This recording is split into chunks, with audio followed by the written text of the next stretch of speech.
ब्राह्मीं च वैष्णवीं भद्रां षड्भुजां च चतुर्मुखां त्रिनेत्रां च त्रिशूलां च पद्मचक्रगदाधरां पीताम्बरधरां देवीं नानालङ्कारभूषितां तेजःपुञ्जधरां श्रेष्ठां ध्यायेत् बालकुमारिकाम् ओङ्कारलक्ष्मीरूपेण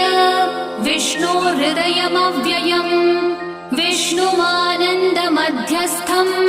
ह्रीङ्कारबीजरूपिणी ॐ क्लीं अमृतानन्दभद्रे सद्य आनन्ददायिनी ॐ श्रीं दैत्यभक्षरदां शक्तिमालिनि शत्रुमर्दिनी तेजःप्रकाशिनी देवी वरदा शुभकारिणी